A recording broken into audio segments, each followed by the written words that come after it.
Le revenge porn est la diffusion non consensuelle à des tiers de photos ou de vidéos montrant la victime dans des activités sexuellement explicites. Bien qu'il soit généralement mis en place par d'anciens partenaires, qu'il s'agisse par vengeance, beaucoup préfèrent inclure dans la pornographie non consensuelle les cas de distribution de matériel pornographique qui dépeint une victime, même sans motif spécifique de vengeance. L'augmentation vertigineuse de cette forme de criminalité a conduit plusieurs États européens à approuver des lois spécifiques pour lutter contre ce phénomène. Mais, de nombreux autres pays européens, le sujet est en phase de discussion. Dans le cadre du projet Erasmus de lutte contre le revenge porn, nous avons interrogé des psychologues, des avocats, d'anciens députés, experts en cybersécurité, et des enquêteurs afin de savoir comment le phénomène est contré au niveau européen. Ainsi, le crime de revenge porn fait référence à la diffusion illégale de matériel, photos ou vidéos sexuellement explicites.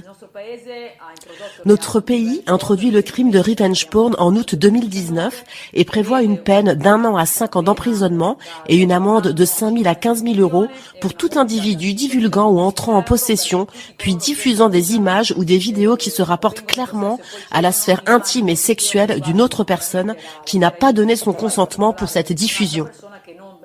Est considérée comme une circonstance aggravante la divulgation de ces images dans le but précis de nuire à la victime, qu'il s'agisse ou non d'une personne liée par une relation affective avec la victime. Est aussi considérée comme circonstance aggravante l'utilisation des technologies de l'information pour assurer une plus grande divulgation de ce type de contenu. Je crois que cette avancée au niveau réglementaire dans notre pays, qui a introduit le délit de revenge porn avec l'article 612, est très importante. En effet, il s'agit malheureusement d'un fléau maintenant très fréquent. Avec le boom des médias sociaux et la diffusion de masse des réseaux sociaux, une méthode très rapide pour porter atteinte à la réputation et à la vie d'une victime, même d'une manière parfois irréparable, consiste simplement à rendre disponibles d'une manière ou d'une autre des aspects de leur intimité.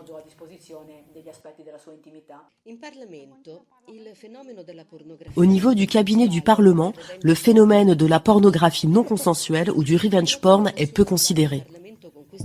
Jusqu'à mon arrivée au Parlement avec cette initiative visant à criminaliser la pornographie non consensuelle, le sujet du revenge porn n'a jamais été discuté.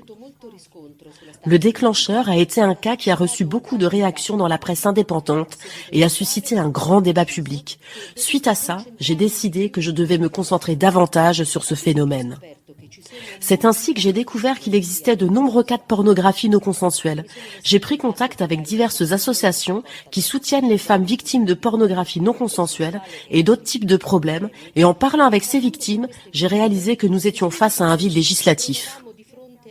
Les victimes sont réelles, elles existent, elles souffrent et actuellement le gouvernement roumain ne leur offre aucune forme de protection. Je sais qu'à l'heure actuelle, mon initiative est bloquée à la Chambre des députés depuis plus d'1 an et demi. L'ex-président de la Commission des affaires juridiques de la Chambre des députés, Nicuzor Alissi, a avoué dans une interview il y a quelques mois qu'il n'avait pas inscrit cette initiative à l'ordre du jour et n'en a pas rendu compte parce qu'il ne voulait pas que la loi devienne un avantage électoral. C'est ainsi que les victimes de la pornographie non consensuelle ont été pour la 2e fois victimes d'un jeu électoral mal compris.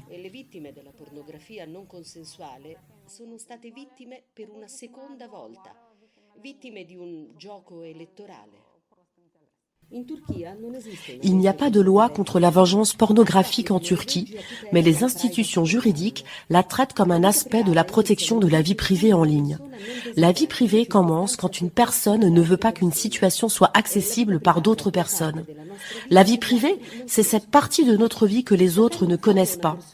Prendre une photo d'une personne constitue un crime de violation de sa vie privée, mais le faire en tenant l'appareil photo sous la jupe d'une fille est une chose très différente. La loi sur le délit de violation de la vie privée punit l'acte d'enregistrer ou de diffuser un événement de la vie privée qui ne veut pas être rendu public. L'enregistrement sans consentement d'images ou de vidéos d'une personne avec laquelle nous avons une conversation ne représente pas un crime. Mais si une personne distribuait publiquement des audios, des photos ou des vidéos à des tiers, le crime est alors configuré. La peine peut aller de 3 à 5 ans d'emprisonnement et les victimes peuvent s'adresser au parquet pour les délits informatiques.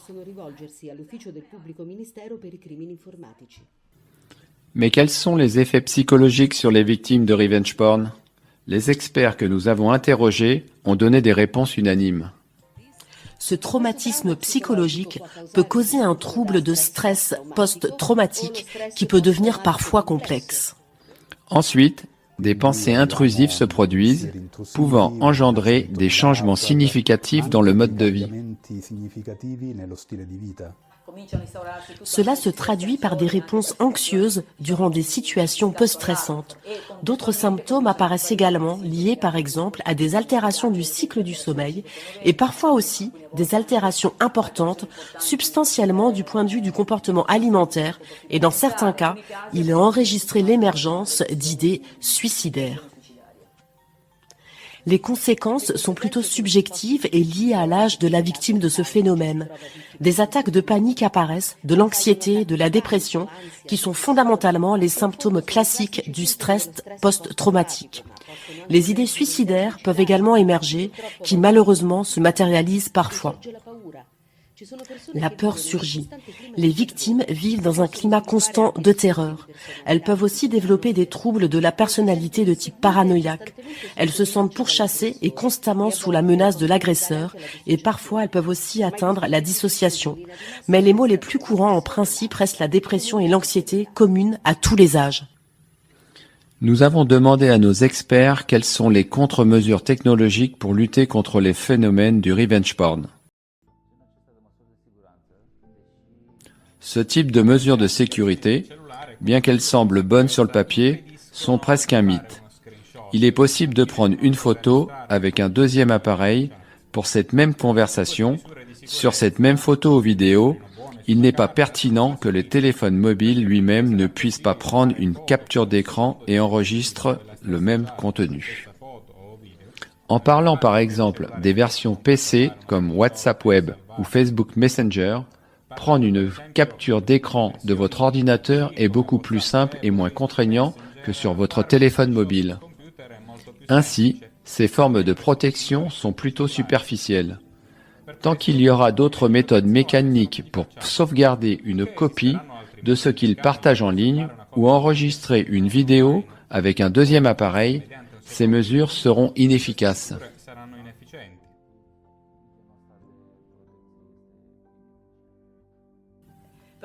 L'essentiel est de faire réfléchir au fait de distribuer ce genre de photos. Une fois que le dommage s'est produit, c'est-à-dire une fois malheureusement que je me suis rendu compte que cette photo commence à tourner, la seule possibilité de manière réaliste est de contacter immédiatement le service de police chargé de l'enquête sur la cybercriminalité ou en tout cas la police. Je préfère me référer aux enquêteurs sur la cybercriminalité car ils sont en capacité de prendre des mesures pour le retrait immédiat par le fournisseur du contenu concerné. Parfois, il est possible de le faire assez rapidement. D'autres fois, si le fournisseur n'est clairement pas en Italie, il devient vraiment complexe de pouvoir le faire. Payez attention à ce point à des organisations autoproclamées, des entreprises ou quoi que ce soit qui prétendent supprimer très rapidement ces liens, en prétendant qu'il est possible de le faire par des procédures leur appartenant, mais pas une bonne idée, car ce sont évidemment des mensonges. En effet, de nombreuses victimes risquent alors de se faire arnaquer par ces organisations autoproclamées qui promettent des solutions éclairs qu'elles ne sont absolument pas capables de réaliser. Il y a deux moments où intervient le détective privé. Le premier est quand il s'aventure avec les experts en informatique pour comprendre la typologie du point de vue des médias sociaux et du point de vue de la diffusion matérielle de ce qui est indûment divulgué. Puis, le deuxième, qui est généralement quand la victime ou les premières enquêtes conduisent à identifier le sujet. Il s'inscrit généralement dans la sphère des sujets qui sont en contact avec la personne.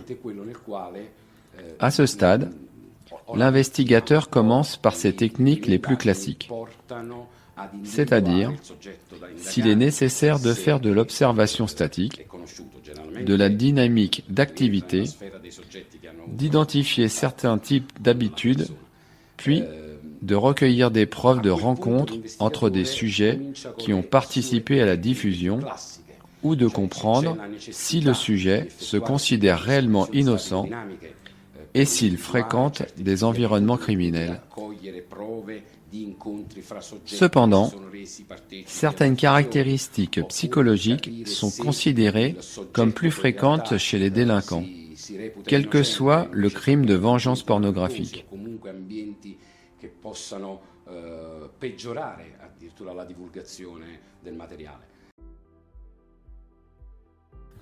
Nous avons demandé à nos psychologues d'énumérer les caractéristiques les plus fréquentes chez les délinquants.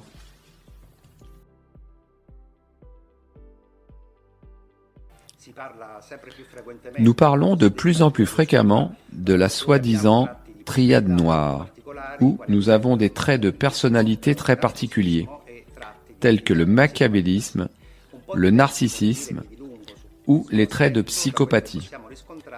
Un peu différent, j'oserais dire, je vais approfondir l'aspect de ce que nous avons trouvé chez certaines personnes atteintes de paraphilie.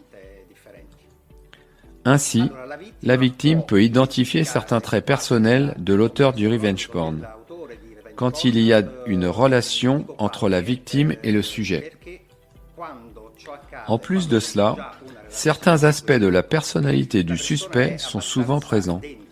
Des aspects que les parents ou le proche de la victime arrivent à identifier, mais que la victime ne voit pas. Alors que les parents peuvent trouver certains comportements étranges, voire mal placés, la victime a parfois tendance à défendre le suspect, en disant par exemple « il est jaloux car il m'aime beaucoup » ou encore « il est très possessif car il tient à moi ». Tous ces éléments mènent à une réflexion qui est très importante.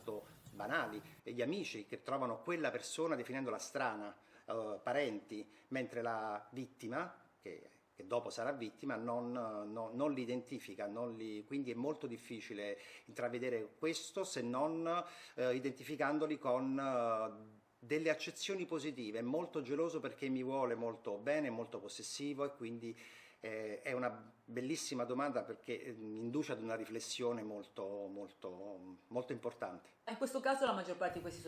Dans ce cas, la plupart de ces sujets ont un profil de type narcissique. En général, ce sont des personnes qui ne supportent pas la frustration. Ce sont des sujets habituellement dépourvus d'empathie et ils vivent en quelque sorte le rejet comme une sorte de blessure narcissique à effacer, et ce, de la manière la plus douloureuse possible pour la victime. La plupart d'entre eux sont donc des sujets qui, je le répète, je parle d'un point de vue personnel, sont narcissiques. Des sujets immatures également du point de vue relationnel.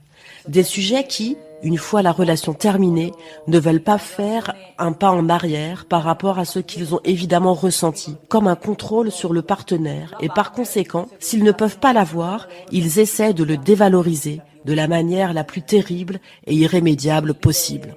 Il est clair que dans un contexte comme celui-là, dans lequel la dévalorisation de la femme passe très souvent par des thèmes de nature sexuelle, l'idée que tous les gens d'un certain cercle, ou même d'une manière indifférenciée, peuvent avoir accès à des moments intimes dans lesquels la victime est généralement prise dans des situations sexuellement explicites en termes de dévalorisation de la victime, c'est sans aucun doute un processus très efficace.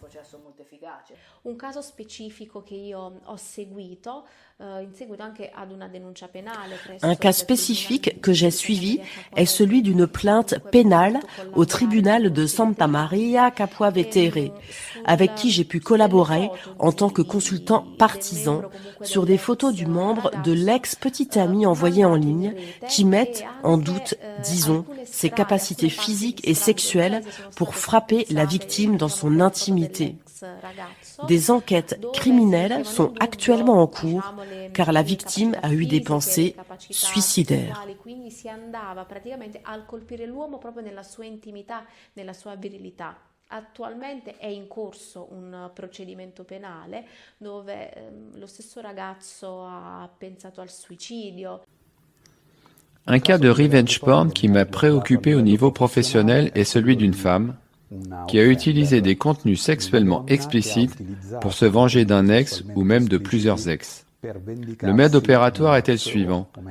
Elle ouvrait des profils sur des sites de rencontres homosexuelles en y mettant des photos explicites, les coordonnées et numéros de téléphone de ses ennemis du moment, c'est-à-dire des personnes avec lesquelles elle avait eu une relation mais qui l'avaient quittée, et pour les punir, elle utilisait ces données pour créer de nombreux problèmes aux personnes qui étaient également obligées, à ce moment-là, de changer de numéro de téléphone, de changer de style de vie, en plus de devoir gérer l'impact de voir ces aspects les plus intimes diffusés sur des sites publics.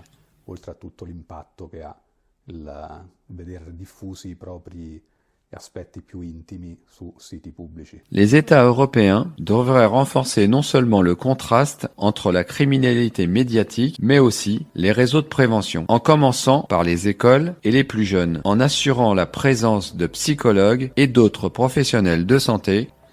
Dans l'école où je travaille, il y a eu un cas de revenge porn qui concernait un élève dont les parents venaient de se séparer et son petit ami a fait tourner des photos explicites obtenues durant leur relation.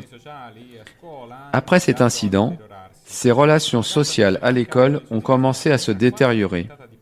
La jeune fille était également automutilante et elle en est presque devenue dépendante. Lorsque nous nous en sommes rendus compte, nous avons commencé à fournir un soutien psychologique. Mais son petit ami avait commencé à distribuer des photos et des vidéos sexuelles de leurs relations précédentes et qu'il avait commencé à la menacer. Les aspects juridiques évidents de la situation ont été pris en compte. Nous avons immédiatement fait un rapport à la police, mais nous avons également préparé notre propre stratégie psychologique. Elle avait immédiatement commencé une psychothérapie, mais la situation a débouché sur un processus réel. L'étudiante avait développé toute une série de problèmes psychologiques, surtout à partir du moment où elle a commencé à subir des menaces. Pour éviter le pire, nous avons créé une relation de confiance en parlant presque comme à des amis, mais sans jamais oublier le but psychologique de notre intervention. Nous sommes à une époque où, selon ma vision des choses, la seule solution dont les écoles peuvent disposer est de faire appel aux spécialistes du domaine. Les psychologues dans les écoles aujourd'hui ne sont pas seulement un outil utile, ils sont un outil indispensable. C'est une solution qui doit faire son apparition avec force dans l'école et qui peut être faite de manière vraiment fonctionnelle dans de nombreux domaines et qui peut surtout aider à transmettre certains thèmes de manière plus fonctionnelle pour pouvoir élever et améliorer la perception du risque par rapport à certains comportements. La figure du psychologue à l'école aujourd'hui, je le répète, est essentielle et je pense que cela devrait être obligatoire d'avoir un psychologue par école. L'enseignant a un œil en ce qui concerne l'enfance, mais aussi bien sûr l'adolescence. Parlons de ces deux groupes d'âge quand il s'agit de l'école. Il a un regard très objectif comparé par exemple à un membre de la famille qui peut être envahi par une obsession pour ses propres enfants ou par anxiété excessive. Les projets, dit-elle, sont évidemment très efficaces. Cependant, ils servent probablement plus pour une prévention secondaire. Pour une prévention primaire, il a besoin d'une relation un peu plus longue. L'école psychologie est une combinaison parfaite, dans le sens où la correspondance est plus efficace quand on parle de cette tranche d'âge. L'éducation sexuelle à l'école peut réduire le phénomène du revenge porn, mais aussi beaucoup d'autres phénomènes similaires. Évidemment, l'éducation sexuelle dans ce cas réfère à une sexualité saine, mais j'ajouterais qu'il y a plus que la sexualité. Il s'agit de l'affectivité, car en fait, derrière un acte de revenge porn, il y a plus que la perturbation sexuelle, plus que la sexologie, il y a un trouble affectif.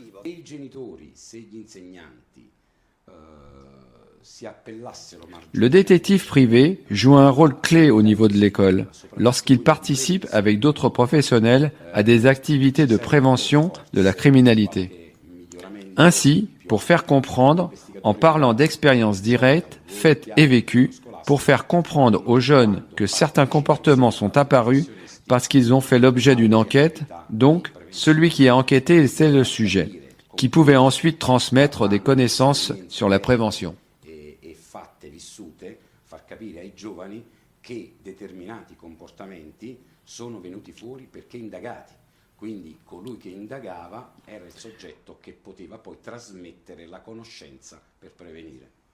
L'âge moyen de la première exposition à la pornographie dans les pays européens est de plus en plus bas. La pornographie représente pour beaucoup de personnes la principale source d'information de la sexualité. La société devrait s'interroger sur le rôle informatique de la pornographie, en se demandant comment réduire la propagation dangereuse de la partie de la pornographie qui promeut un comportement agressif ou un comportement à risque et qui encourage la vision des personnes comme des objets. Cela pourrait influencer directement le développement de la sexualité de l'observateur. Si un certain degré de contrôle opérait sur les sites publics, le partage de photos ou de vidéos en utilisant les applications de messagerie instantanée ou le dark web perd cette forme de contrôle et pourrait même favoriser la diffusion de contenus non légaux. La littérature nous apprend que la précocité de l'exposition aux stimuli sexuels peut être déterminant dans le développement d'une sexualité dysfonctionnelle. L'enfant a accès à certains films sans même en comprendre le sens. En effet, l'enfant a souvent des compétences informatiques supérieures à celles de ses parents. Vous savez, par exemple, qu'il y a quelques années, j'ai été impliqué dans une école primaire de Milan où certains enfants ont commencé à faire des dessins bizarres et, en outre, les enseignants avaient remarqué que pendant l'intervalle, les garçons prenaient les petites filles, les mettaient à 90 degrés sur les bancs et faisaient une série de mouvements comme un piston contre elles, sans en comprendre le sens. Sachez que les films qui se trouvent dans les téléphones portables des enfants étaient des films de zoophilie, c'est-à-dire de sexe avec des animaux, auxquels les enfants étaient incapables de donner un sens. Mais ils essayaient de reproduire des comportements précoces sur le mode de l'imitation. Un autre élément, par exemple, est d'assister plus ou moins volontairement aux actes sexuels de leurs propres parents ou de leurs frères et sœurs. Altro elemento, per esempio, è quello di assistere più o meno volontariamente a atti sessuali, magari fra i propri genitori o dei propri fratelli. Quando parliamo di cyberstupro, lì le fantasie sono ancora En matière de cyberviol, les fantasmes sont encore plus innommables, dans le sens où, sur Telegram, jusqu'en 2018, il existait le groupe Comment je viole ta sœur 2.0. Les fantasmes visaient principalement l'utilisation de la force physique. Le point fondamental des groupes incel est qu'ils identifient la femme comme un simple objet de possession. Il y a une violence physique, une véritable violence sexuelle qui s'exerce sur la victime. Nous voulons également nous rappeler le cas du garçon de Lecce qui a effectivement tué des fiancés et s'est appelé incel. Les incels affirment que pour qu'une femme tombe amoureuse d'un homme, l'amour romantique ne suffit pas. Il faut de la réciprocité et du respect, mais que les femmes ne sont attirées que par certains stéréotypes sociaux. Professionnellement, j'ai eu 5 incels. Le fil conducteur communicatif de chacun est juste l'insatisfaction de ne pas trouver de partenaire. Beaucoup de ces personnes souffrent manifestement de problèmes psychologiques moyens à graves qui peuvent aller d'une faible estime de soi à l'absence de conscience de leur potentiel. Car, sur ces 5 personnes, 2 étaient en effet des gars sympas, bien orientés, mais ils manquaient totalement de capacité de communication. Mais sur ces 5, malheureusement, 3 ont abandonné la thérapie pour la simple raison qu'ils ont remis en question ma figure professionnelle en tant que femme. La terapia per il semplice motivo che ponevano in discussione un po' la mia figura professionale in quanto donna. Le sexting est la diffusion consensuelle de matériel pornographique mettant en scène la personne qui envoie des photos ou des vidéos aux autres. Le sexting volontaire est différent de la pornographie non consensuelle pour cette raison, mais il est de plus en plus courant et à un âge de plus en plus précoce. Cela expose à plusieurs risques la grande rapidité et la facilité de diffusion de ces contenus, également à des partenaires instables, pourrait être le précurseur ultérieur d'une diffusion à un tiers. Le sexting est donc une modalité très commune, mais qui pourrait vous exposer à des risques. Nous avons interrogé nos experts sexologues qui ont contribué à ce documentaire. En moyenne, 50% des jeunes ont déjà eu recours au sexting. Une personne sur deux l'a utilisé à des fins ludiques, peut-être même au sein du couple, sans avoir de problème. Une personne sur 10 a déclaré avoir reçu du matériel non désiré, notamment des éléments de nudité. Il s'agit donc d'un phénomène croissant qui a pratiquement doublé au cours des 3 dernières années. Dans 50% des situations, celles-ci sont de toute façon voulues et consenties, donc absolument sans aucune pression extérieure, c'est-à-dire qu'il y a du jeu. Dans les autres 50%, il y a une pression du partenaire qui veut, généralement, c'est l'homme qui demande. L'aspect victimologique est clairement plus féminin, de demander à son partenaire de s'exposer dans une condition de victime. Les filles qui le font ont tendance à avoir plus de rapports sexuels. Des rapports sexuels beaucoup plus précoces que les filles qui ne font pas de sexting et sont donc moins exposées au phénomène du revenge porn.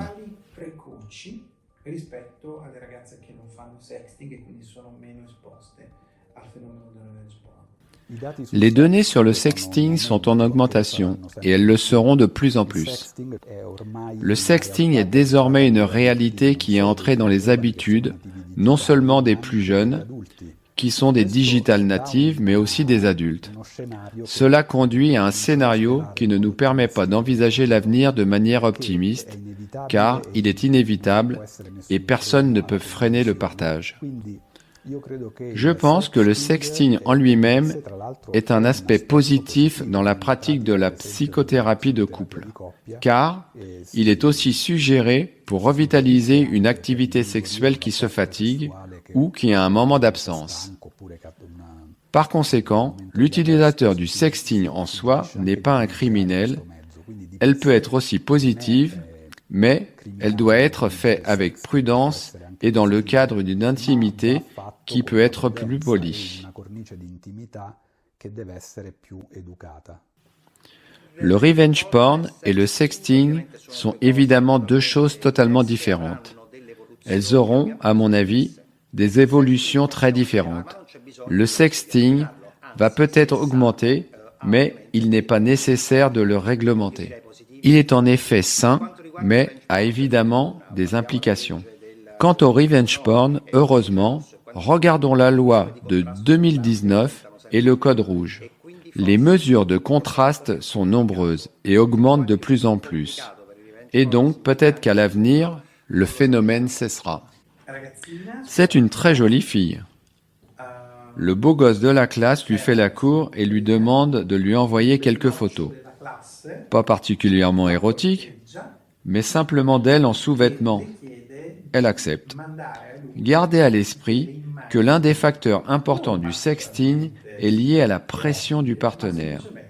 Plus le partenaire met la pression, plus le risque de sexting, en tant que phénomène négatif, est probable d'apparaître. Elle l'aime beaucoup manifestement. Il fait pression pour avoir ses photos. Elle les lui envoie. Pendant l'été, il partage ses photos avec son frère aîné qui fréquente également la même école, bien qu'il soit plus âgé et aille au lycée.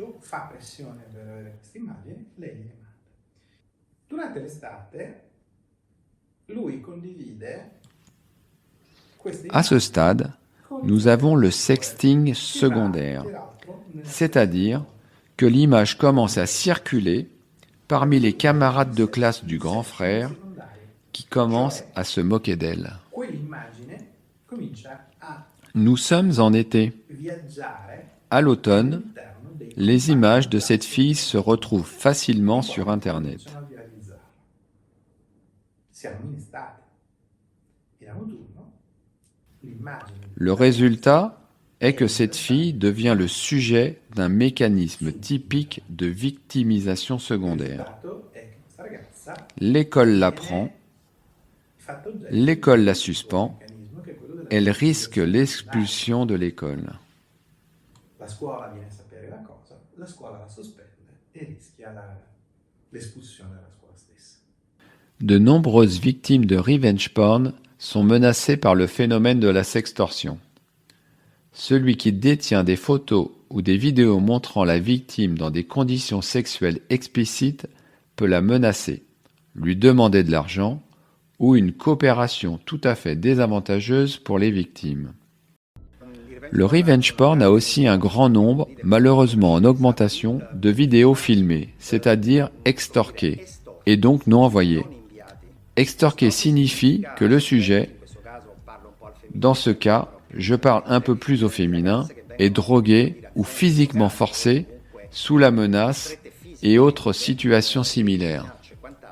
E quindi un materiale estorto e non inviato prima. In questo caso la legge, ma non entro in un settore che non è mio, inasprisce le pene come nel caso di un parente, di un familiare o di un congiunto.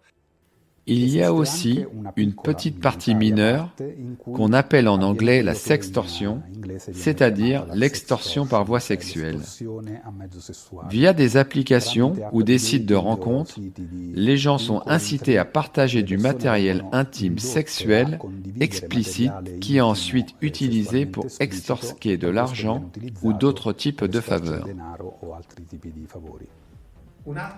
Un autre cas intéressant s'est produit le mois dernier. Un mese scorso Un garçon de 18 ans a fait la connaissance d'une fille sur Instagram. comincia a conoscere una Il ragazza commence à chatter. su La fille est très belle, conosce une una afro-américaine. ragazza di 18 anni, C'est d'abord elle qui le cherche et semble répondre aux avances qu'il lui fait. di colore, Les deux deviennent intimes. che sembra Elle lui demande de se masturber pour elle. lei che cerca lui. E sembra Il le fait. rispondere Et bien sûr, c'est une escroquerie. I due entrano in intimità. Au bout d'un jour, la fille menace d'envoyer des photos ou des films de lui se masturbant devant la caméra Lui à tous les amis de sa liste, si le garçon ne lui donne pas 200 €. truffa di tipo estorsivo. Il s'agit donc d'une arnaque d'extorsion rapide. Arriva la Peu d'argent et immédiatement. fatto che la ragazza Sinon, ce matériel sera rendu public. fotografie o i filmati di lui che si masturba C'est une chose très courante. alle tutte le liste dei suoi amici.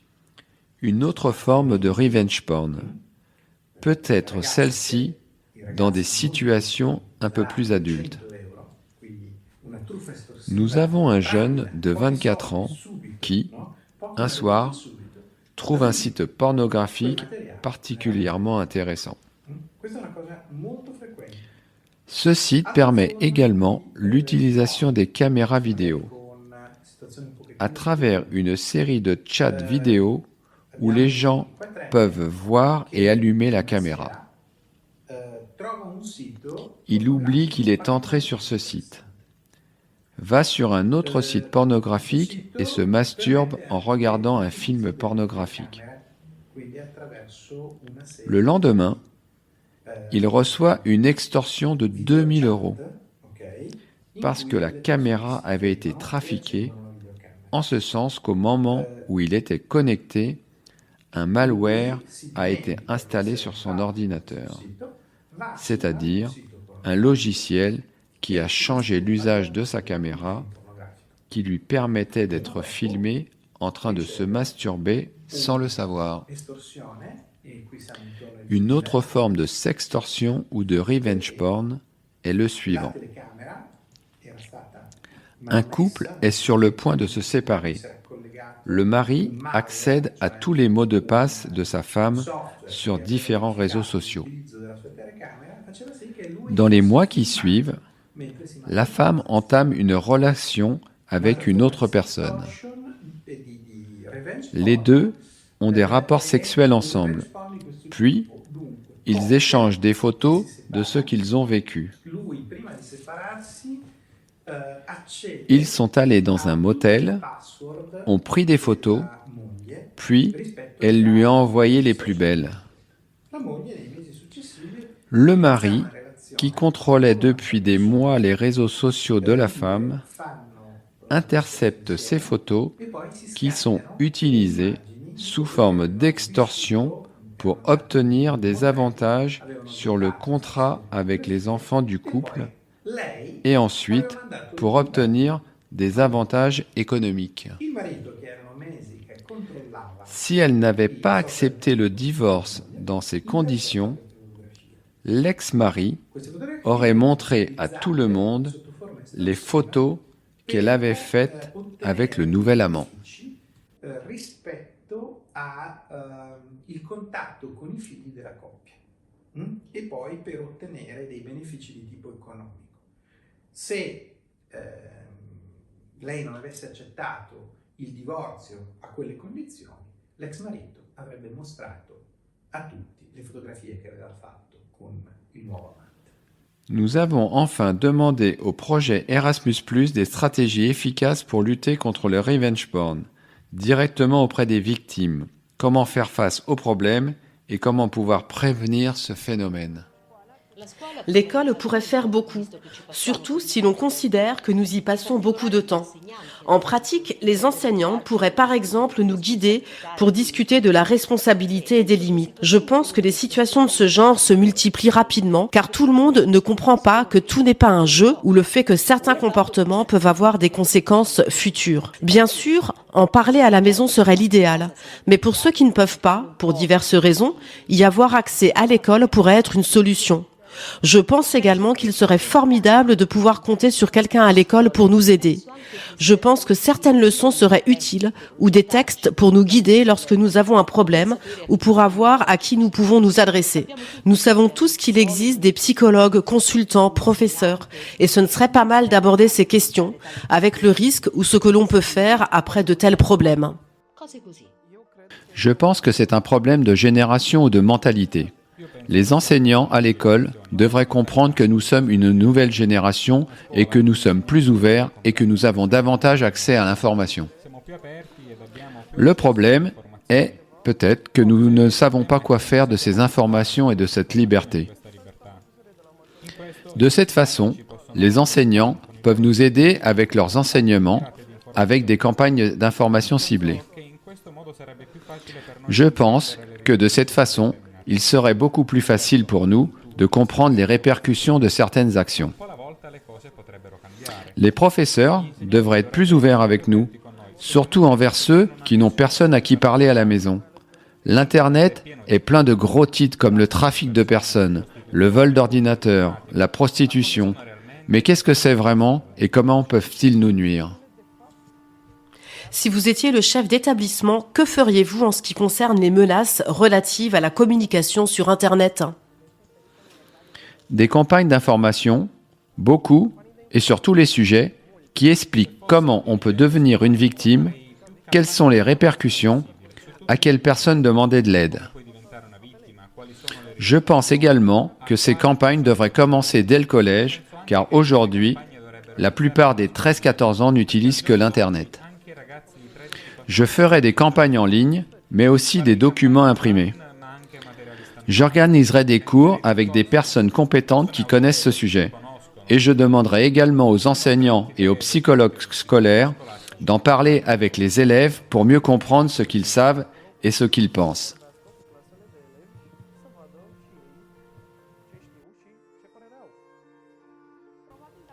Si j'étais le directeur de l'école, je serais probablement surtout intéressée de savoir quelle est la situation dans mon école. Quelqu'un a-t-il eu des problèmes ? Quelqu'un a-t-il été victime de chantage ? Quels réseaux sociaux les enfants utilisent-ils ? Parlent-ils beaucoup à leurs parents à la maison? J'aimerais également m'adresser aux enseignants et leur demander de prêter plus d'attention aux cours qu'ils ont. Souvent, nos enseignants vont et viennent. Parfois, nous sommes en colère, tendus. Nous nous disputons entre nous et on nous demande rarement ce que nous ressentons. C'est pourquoi, en tant que directeur, je demanderai aux enseignants de parler aux élèves. Ensuite, je donnerai des cours informatifs. On ne sait jamais ce qu'on peut découvrir. J'ai entendu des choses. Je sais qu'il y a des gens qui se sont fait avoir sur Internet. Mais je me demande comment on ne peut pas s'en rendre compte. Ce sont les questions auxquelles j'aimerais que l'on réponde si j'étais le directeur. J'ai fait le lycée et le collège dans ma ville. Il y a encore beaucoup de stéréotypes comme « tu es en relation avec un mec, ça veut dire que tu es abordable ». Je suis avec mon petit ami depuis que j'ai 13 ans. Il a 1 an de plus. J'ai un peu caché notre relation, mais lorsque nous l'avons rendue publique, les villageois faisaient déjà des commérages. Mon erreur est que nous avons parlé de beaucoup de choses indécentes et que nous avons échangé des photos de nous, nus, sur Facebook. Un jour, je me suis connectée à Facebook depuis l'ordinateur portable d'une amie. Je ne savais pas qu'il était aussi utilisé par son frère. Il a enregistré les photos, les captures d'écran des conversations et il m'a recherché avec un faux profil Facebook. Il m'a montré les preuves qu'il avait et m'a demandé d'autres photos en me disant que si j'avais refusé, il les aurait envoyées à tout le monde, y compris à ma famille. Par peur, je lui ai envoyé d'autres photos de moi, mais elles n'étaient pas complètement nues. Quand j'ai vu qu'il en demandait d'autres, j'ai eu le courage de dire à mon petit ami que c'était un cauchemar. Ma chance, c'est que mon copain, s'est occupé du problème et de ce type. Mais certaines images ont quand même circulé dans le village, c'était affreux. Que feriez-vous ou que pensez-vous qu'il faille faire si vous étiez victime potentielle ou même une victime tout court? Ma chance, c'est que mon petit ami a résolu le problème en tant qu'homme. Je sais que je dois faire attention à l'endroit où je me connecte. Maintenant, j'ai du mal à faire confiance à certaines personnes. Surtout après que quelqu'un de mon entourage ait fait ça. Qui sait ce qu'un étranger pourrait faire? Honnêtement, je ne le referai pas. Et je n'enverrai plus de photos de ce genre. J'ai beaucoup parlé avec mon petit ami et nous sommes arrivés à la conclusion que c'est trop risqué pour nous deux. Mais à cet âge-là, je ne pensais pas comme ça. J'espère que si j'avais envoyé d'autres photos, il m'aurait laissé tranquille. C'était mon erreur. Dans un premier temps, j'en parlerai probablement à ma meilleure amie, puis je chercherai sur Internet des informations sur ce qu'il faut faire. Je ne sais pas si je demanderai à mes parents tout de suite ou à un autre adulte. J'aurais peur. Mais je pense que c'est déjà assez difficile quand on est jeune de gérer une situation de ce genre. Il est clair que j'en parlerai à quelqu'un. Je chercherai sur Internet des situations similaires, comment elles ont été résolues, quelles mesures ont été prises et ce que les victimes ont fait. Si je devais penser à un adulte, j'essaierais d'en parler à ma mère. C'est pour ça que je dis qu'il est très important de pouvoir parler à quelqu'un à l'école. On ne peut pas toujours avoir une idée claire de la façon d'agir. Je n'ai pas vécu cette expérience, je ne suis pas une victime. Mais j'ai entendu des cas de camarades de classe qui ont eu une relation par le biais d'Internet et ils étaient même amants. Je connais une personne qui en est arrivée au point de vouloir aller vivre dans la ville où se trouvait ce garçon, pour le connaître et construire une vie ensemble. Pour cette raison, elle a continué à voler de l'argent à la maison et à en parler constamment de leurs discussions en ligne et de leur sexting. J'ai reçu des captures d'écran de leurs conversations de la part d'autres camarades de classe. Sans doute quelqu'un voulait-il faire une blague. Je pense qu'il est très difficile de réagir. C'est pourquoi il faut savoir exactement à qui s'adresser. Si une personne qui m'est chère était impliquée, je m'adresserais directement à la police, à mes parents ou à une personne plus âgée. Quelqu'un doit être capable de regarder la situation objectivement et il faut des informations, beaucoup d'informations, et que faire quand le mal est déjà fait? Que faire pour se protéger? Honnêtement, à part faire attention à qui je parle sur l'Internet et savoir qu'il n'est pas acceptable d'utiliser la carte de mes parents quand on me demande de l'argent, je ne sais pas quoi faire d'autre.